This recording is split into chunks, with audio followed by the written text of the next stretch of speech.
What is going on, everybody? Been a diehard Pistons fan since '03 and eager to see this team getting back to playing winning basketball. I've been out on vacation for the last week and I am back now. And something that I noticed while I was out was the Detroit Pistons betting line increasing up to 25 and a half wins.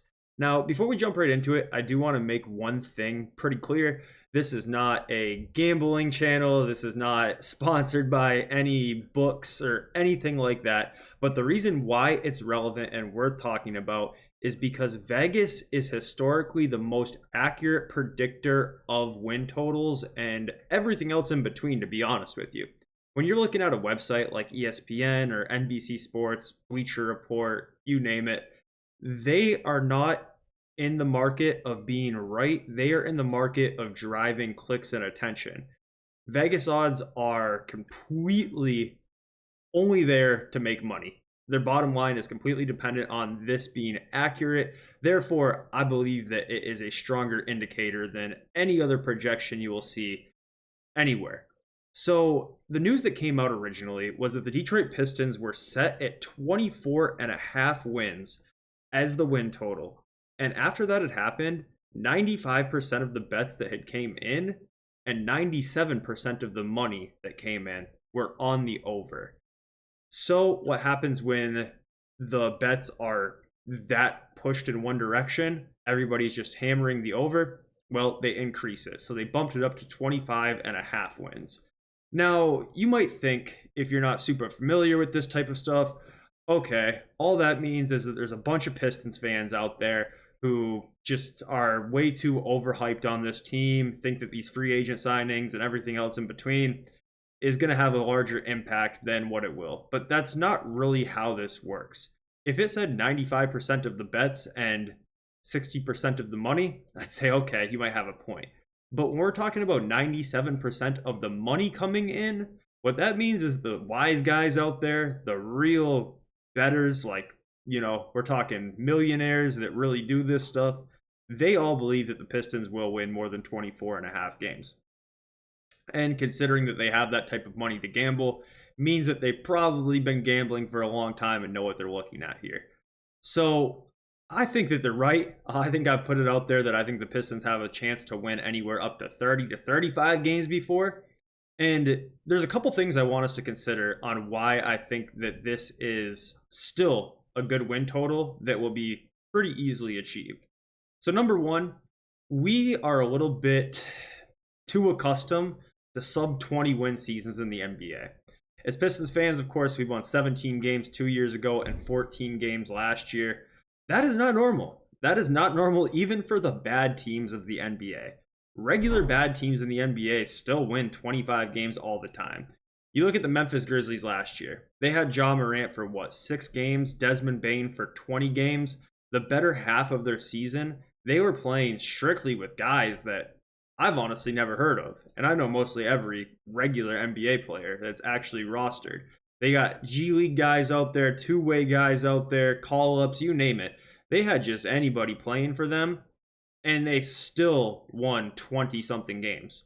If you go back and look, the majority of NBA seasons don't have a team that loses more than 20 games. It's really easy to win 20 games in the NBA. You can even do that if you're trying to lose. If you're tanking, that can still happen. So I know it seems like a realistic possibility for us to win 14 games, 17 games, because it's happened recently. But that's the outlier. Regular bad teams in the NBA, regular worst teams in the NBA still typically win 20-something games. And that's why when you look at the whole entire list here, you're not going to see any teams lower than 19 and a half wins like the Nets have listed, because that doesn't happen all that often. The stars had to align for us to be as bad as we were last year, and I don't think it's going to happen again. So something else interesting to note here is that it actually places us over 2 teams that are Eastern Conference teams and 3 teams in total. That'd be the Brooklyn Nets, the Portland Trail Blazers, and the Washington Wizards. So right away, that's actually a good sign that there's teams that are projected to win 4 or 5 less games than us. But the more interesting part is that the teams slightly above us that are right in our distance, we're talking about the Chicago Bulls and the Toronto Raptors, they're in the Eastern Conference. So if we can be better than the Nets and the Wizards as projected, and then bump up over top of the Bulls and the Raptors, just like that, we're in play-in contention. It's really not going to be that difficult for the Detroit Pistons to put together a 25-win season, just considering everything that we've talked about on this channel already. Replacing minutes from guys like Killian Hayes, James Wiseman, Isaiah Stewart, Isaiah Livers, Kevin Knox, and even towards the end of the year, guys like Malachi Flynn or Stanley Amude or even Buddy Boeheim. Replacing minutes with these guys who are fringe NBA players with guys who are established NBA contributors like Malik Beasley, Tim Hardaway Jr., Tobias Harris, that's enough to swing you from a generationally bad team to a regular bad team that would be 25 wins.